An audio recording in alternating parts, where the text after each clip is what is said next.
And I'll say this, and I'll say it over and over again. The less you teach, the more people remember. The less you teach, the more people remember. The more you teach, the less they will remember. That's how our brains work. Another thing in medical education, which I think is perhaps the most underappreciated technique ever, is role modeling. For those of you in education who work clinically and teach clinically, you go home from a day and you know, I've gone home from my shifts in the emergency department many times, and I thought to myself, you know, I love to teach. I didn't teach anything today. Too busy. I didn't get around to it. You ever had days like that where you just weren't into it? And maybe you left not feeling good about it? Well, what I realized over the course of many years is that even when you don't think you're teaching, you're teaching. You're teaching all the time. You're on stage all the time if you're teaching learners. Every second of the day you are on a stage and they are watching you. It's very powerful. So Mike Rolnick, my mentor, taught me just by role modeling that you should care about the lives of the students, what they do, where they're from. He role modeled that. He didn't have to teach it to me. I just saw it happen. And many of you have similar things in your lives. Students learn medicine, and any other field really, by watching people who do it already talk about it. So this guy here on the left is an attending or specialist in emergency medicine, and two residents right here. And all he's doing is talking about his own thought process, how he got to the diagnosis, what he would do to treat the patient. He didn't have to draw it on a board. He didn't have to email it. He didn't have to make a PowerPoint lecture. This works. It's been proven that role modeling works as a teaching tool, yet we do it every day and don't think it's a teaching tool. So just when you think you're not teaching, just remember, when students and learners are looking at you, they're learning. They're learning how you do everything. And the science behind this is actually pretty real. We now know that observed behaviors, so are there any neurosurgeons in the audience? Okay, good. So I've had some pretty heated conversations with neurosurgeons on the phone. And let's just say that sometimes they're tough to talk to. They're very busy. And I remember years ago, I got in an argument with a neurosurgeon on the phone, and I slammed the phone down. I was pissed. I was upset. And I looked around after I slammed the phone down. What do you think I saw? A neurosurgeon. That's funny. Yeah, I saw a couple of students, a couple of residents, and a nurse or two just kind of looking at me like, whoa. Now, you could say, no big deal. They know better. They won't do what I do. Guess what? You're wrong. They will do what I do. The students who are watching this will think that it's appropriate to slam the phone on a neurosurgeon. And I was a student. Listen, I remember what it was like to be there. Students are like children. Learners are like, we're all like children. We watch and we imitate what we see, even as adults. So the students who watch this, the residents who watch this, you made any residents in the room? Students and or residents in the room right now? Yeah, you watch what people do. You may not even realize you're doing it. And that's what you're learning from. This is how you talk to a neurosurgeon. This is how you talk to a nurse. This is how you talk to a patient. This is how you talk to the people who clean the emergency department, right? This is how you treat humanity. I mean, they watch everything. And yet we don't even consider it a teaching technique. What's the point? The point is, you're on stage from the second you start your day until the end of your day. And if learners are watching you, you might as well do a good job at it, because you are responsible for the future care of patients. based on what students see you doing. If you're running, do you know anybody in your office or where you work that always looks angry and they're always like walking around like this and complaining? Somebody knows. Anybody know anybody like that? Yeah, everybody raised their hands. So people role model that behavior. That's what happens. When my kids were little, and my son was 2 years old, I was frustrated, and I held my head like this, and I looked over, and he's 2, and he's like walking around like this, and he didn't know what was going on, but they learn what's going on, and they think it's appropriate. So, to say it again, role modeling is the easiest way to teach, and it's the most frequently screwed up technique because we don't realize that we're on stage. Being professional, courteous, and being respectful to the interprofessional teams that work with your patients, how you treat people, how you answer phone calls, how you think about it. Anybody here have kids? Yeah? So I was in an airport years ago in Johannesburg, South Africa, and a lady was having trouble getting down the steps with her suitcase. She's 85 years old, and she just couldn't get down the steps. The steps were from up here, it was a long flight of stairs. And my family and I were going up the escalator. So I got up to the top. I saw my young children beside me. I said, here's a good opportunity. And I went, and I wanted to help anyway, but when I got to the top, I got off and helped her down the very bottom of these steps. And my kids just sat and watched the whole thing. And guess what? They do the same thing today. Now, they were children, obviously, but the point is, all they did was watch me. So don't discount your power as an educator when people watch what you do. You're educating all the time. Albert Schweitzer, I love this quote because it talks about influence. Not just about your jobs, not just about going to work and getting in your car and coming home and having dinner and going to bed, but the influence you have in your daily life. It's the only thing that matters, role modeling. So remember that today when you leave here. Your power as an educator is related to what people see you doing.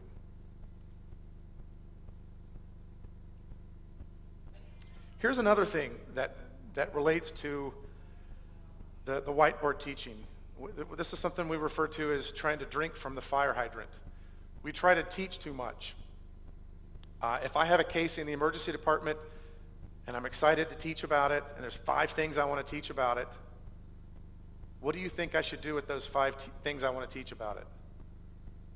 I trim it down to one thing, just one thing. Remember, the less you teach, the more people remember.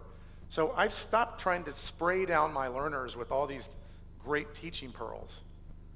Because guess what? Our job as an educator is not to give them information to begin with. They're going to get that on their own. Our job is to motivate and inspire. But if you do teach, give them one thing, just one valuable thing. Teach like a sniper. Deliver one teaching point and be finished. That's it. And then move on to the next patient, the next case. That is so much more effective than teaching for 20 minutes and trying to give them 5 take-home points. How many do you think they will remember out of 5? 0. Give them 1, teach for a minute or 2 at the most, and move on. What about feedback? Who here loves to give feedback? Really? A lot of people. Who here hates to give feedback? Who here dreads getting feedback? Doesn't want to get it? So as educators, feedback is very valuable. And we talked about this in the simulation session this morning. Some people are terrible at giving feedback. They look at a learner who's not doing something right, and they say, don't do that, that's stupid. I've heard that from people. I've heard a surgeon tell a student, don't do that, that's stupid. So what do you think happens to that student when they hear that? They get scared. Students have learned not to like feedback because we suck at it so badly. We don't know how to use it to sculpt who they are becoming as a provider. I will give you one pearl about feedback. It's changed the way that I give it, it's changed the way that I receive it, and I personally think it's changed learners' lives. What I want you to think of is flipping it, flipping the script. Instead of saying, don't do that. Can I pick on you for a minute? You chose to sit right in front of me, so I'll pick on you. Don't do that. Instead of saying that, say, let me show you a better way to do it. Do you see how and this is not my creation, just by flipping the way that you say it will now make a student more invested in hearing the feedback. What happens to most students when they get negative feedback? Who here likes to get negative feedback? Nobody likes to get negative feedback. Their face gets all red. They just kind of look down like this. They're gone. They turn off. They're done. The way you phrase your feedback and make it a bit softer, don't do that, and change it to, let me show you a better way to do it. I walked into a room years ago, and there was a first-year resident, ENT surgery resident, who was doing a procedure completely wrong, putting a central line in the subclavian vein. Not only doing it completely wrong, but doing it in a dangerous fashion. So, what do? I could have walked in that room and said, what are you doing? You're going to kill this person. And I've heard people say things like that. Instead, I said, let me show you a better way to do it. And then I demonstrated how to do the procedure. I want you to just think about the way you give feedback and think about the way you phrase it.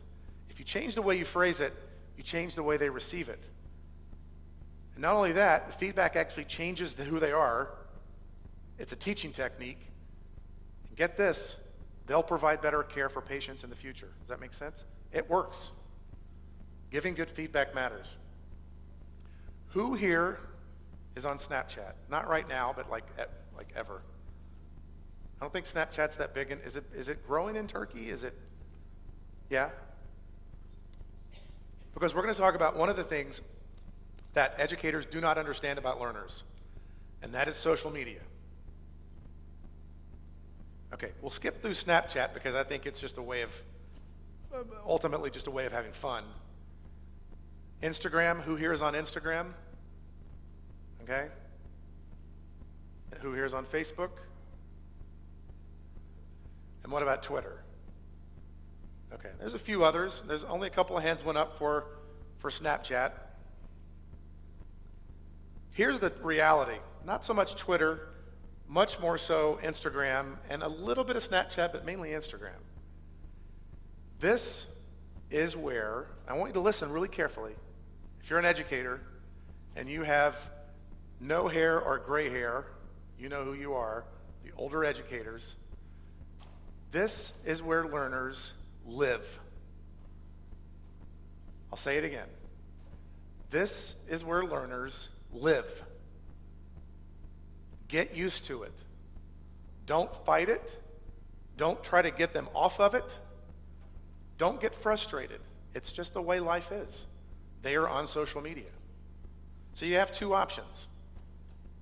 You can put up with it and say, okay, fine. Or you can learn ways to teach on these platforms, which we won't really talk much about now. The point is, you have to, as an educator, you absolutely have to know the space that your learners live in. Right? Students and residents, raise your hands again. Do you listen to podcasts? Anybody? Who listens to podcasts? Who listens to podcasts at twice the speed? So this is happening all over the world.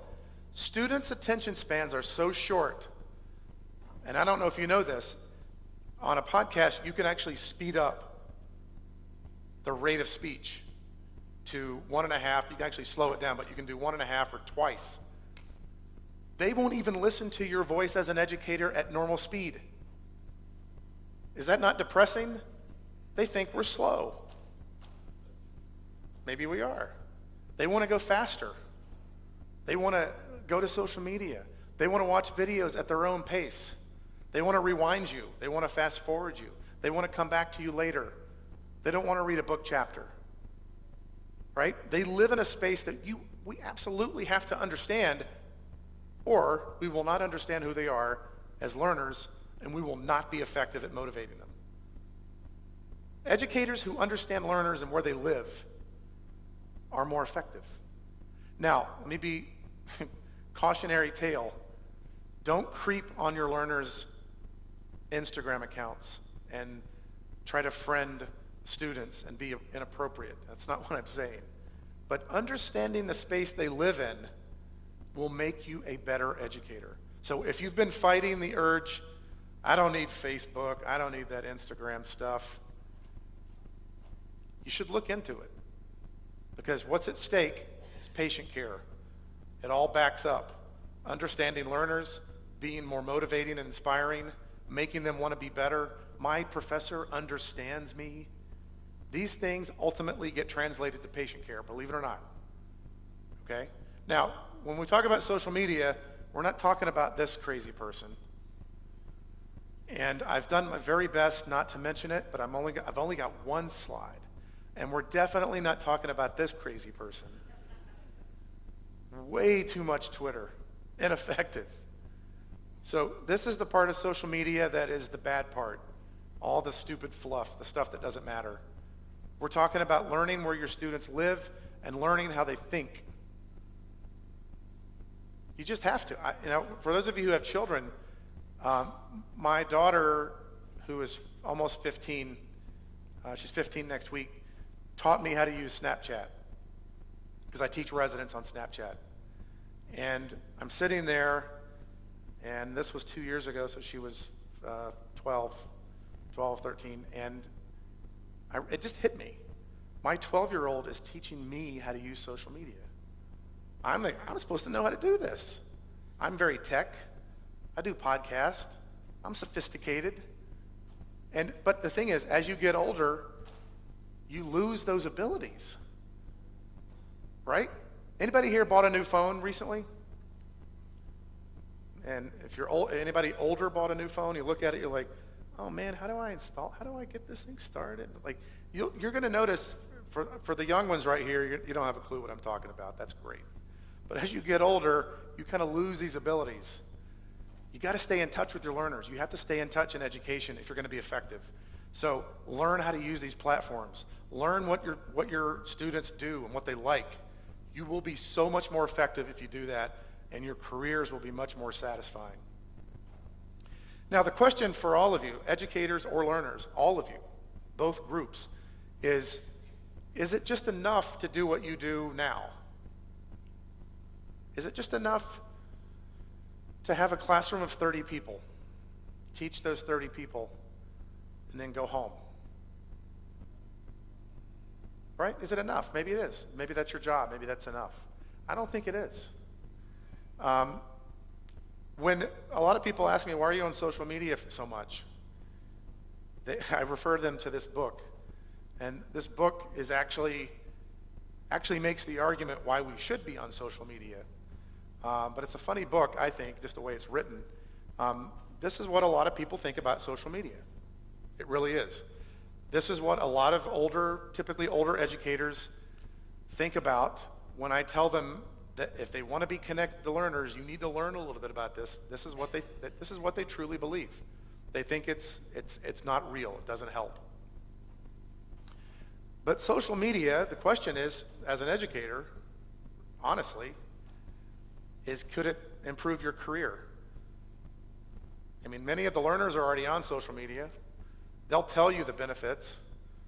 But for those of you in education already, can this help you improve your career? Don't answer that question. I want you to just think about it for a minute.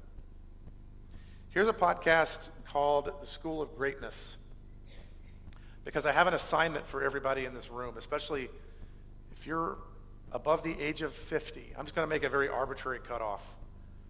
I want everybody to do this, but especially if you're over 50, you have to do this. Listen to the podcast. The podcast is about your legacy. When I look out in this audience, I look at this audience, I see myself, I look at people who get up every morning, go to work, come home, eat dinner, and then every day is just the same day, over and over and over. Well, guess what? Eventually, your careers will end. Eventually, what you do now will end. And you'll be left with a legacy. What would someone say about you if you weren't around? What would they say your legacy was? Wouldn't you like to actually have a legacy in education? Knowing that you left an imprint? Anybody ever heard of the butterfly effect? Very powerful. You teach over the course of many years, you teach thousands of people. Those thousands of people treat thousands of people. You affect the world. So this is not really my time to be philosophical with you, but I want you to think about what your legacy would be in education if you weren't here now. So my challenge to you is to think about that legacy and think about the impact you have in your job. If I asked you right now, do you feel like you have great impact at your job, in your world? What would your answer be? Some of you would not know how to answer that question. Some of you would say, I don't think it's very great. The question is, what are you doing to improve it? Now, this is a picture taken in the US. Ultimately, I hope to live to be this guy's age. Someday, when I'm sitting here in the state of Kentucky where I live, and I look back at my career, I would have hoped that in education I made a difference. So the things that we're talking about now, and the things that I'll talk about in a minute, are things that I firmly believe make a difference. It's not just fun teaching techniques. It's not just fun being on Twitter. These are things that I think actually make a difference and change the world. I want you to think about what you would be thinking about when you're older and retired and looking back on your career. Did you make any difference? Now, this is depressing, and this is not the message for the Congress. I don't want anybody to say that I gave a depressing keynote talk, but this is the reality. The reality is we all will die. Your job in education is to make a difference. So if you look through different lens the next time you go to work, think about that. What is your legacy? Now, we'll talk about Twitter. By the way, anyone know what this is on the screen? This is called a book. No trick answers. This is a book. I have this book. This book is about this thick. This book sits on a shelf with other books that thick, and the shelves have done this. This book has rarely been opened. And when you open it, it makes a nice cracking sound. It smells new because it's never been opened. Makes us feel warm and fuzzy. Oh, I have a book. It's great. Here's the question, and I'll show you another book. This book is even thicker. It's like this thick.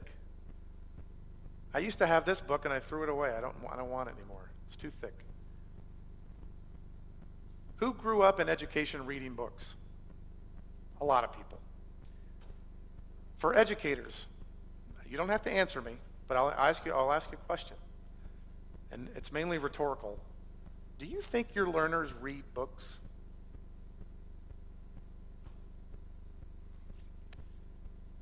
So, a little more than rhetorical. I'll give you the answer. The answer is no. They do not. Do they read? Yeah, they read. Do they never read textbooks? No, they'll sometimes, if they have to look up something, they'll look up something. But when I was a resident, I read Rosen's Emergency Medicine 3-volume twice in a 5-year period. One of the most painful experiences of my life. This thick twice, because I thought I had to. As an educator, if you look at these things and think learners go to them, you are wrong. They're not reading them. So what are they doing? They're listening to podcasts. They're going to blogs. They're watching YouTube videos. They're on Vimeo. They're on social media. They're on all of these different platforms. They learn differently than we learned. So you should know that as an educator. As an educator, if you think they're in these books, you've lost the game. You've lost. They're not there. When you talk about educator development, this is what happens in many countries, in fact in the US as well, what we call the silo, the silo phenomenon. So if I am an assistant professor and I want to be an associate professor and then I want to be a full professor, and I've done all of those, the traditional way of doing it is to just walk a straight line. How many years does that line take to walk? 10, 15, 20, depends on where you are. And we have traditionally worked by ourselves, writing papers, getting grants, teaching, doing research, pretty much by ourselves. Social media opens that up. And if used the right way, accelerates the development. Faculty development, which is really nothing more than a term for all of us wanting to be better at what we do, is outdated. That system is outdated. The system without social media is outdated, and I'll tell you why I think this is important. I apologize for this picture. I'm not very photogenic. It's just the way it is. It's fine. So here I am in the middle, and this is called, and I'm interested to hear if you've ever heard, this is called a personal learning network. Has anyone ever heard of this phrase before? A few people? Okay, what's the point? The point is, because my wife asked me where I meet my friends, and I tell her online. And she says, ooh, online, all right. So I met all of these people on Twitter, all of them. And I'm good friends with them. And I've spoken at conferences with them. I've written papers with them. I've done podcasts with them. So here's how it works. I'm the guy in the center. I figured out what I was interested in, started following certain people. They followed me back. This takes years to happen. And over the course of a period of time, I've learned that if I want to learn ultrasound, then I would learn it from Matt Dawson and Mike Mallon. If I wanted to learn evidence-based medicine, I would learn it from Simon Carley. If I wanted to learn simulation, I'd learn it from Jesse Spur and Victoria Brazel. People all over the world. So I picked what I want to learn and follow these people. And I'll show you what happens if you do this. Jesse Spur is a great example. He's a brilliant nurse educator in Australia, has a great simulation podcast. He's one of the best educators on the planet, one of the nicest people on the planet. But in 2013, when I was at a conference in the Gold Coast of Australia, he really hadn't done anything yet. He hadn't really gotten started. And he was just getting started on Twitter, didn't know what to do with it, didn't know how to use it clinically. And I sent out this tweet. I think this was in 2014, I think, yeah. And I just was asking people, what has happened to your career as a result of Twitter? Some people said nothing. Other people said a lot. And I got a lot of responses. He sent me back a very nice email in 2014, and since then, he, again, has become one of the world's leading authorities in simulation education. He's invited to speak all over the world because he got involved in Twitter. I'm not kidding. So he sent me a very nice email. He just said, I wanted to thank you for getting me involved in the conference and social media. Since you got me involved, a couple of things have happened. In the first 6 months of being on Twitter, because he was engaged, because he wanted to find out who people were, because he was interested in growing and developing, because he was interested in breaking out of the mold of just walking like this through your faculty development, he did all of this in the first 6 months. And since then, we don't even have enough time to talk about what he's done. It's amazing, all because he got engaged and interacted with people on Twitter. So if you do it the right way, it works. You meet all these people around the world on Twitter, and it's, I mean, It's fascinating. Many of the people I've met on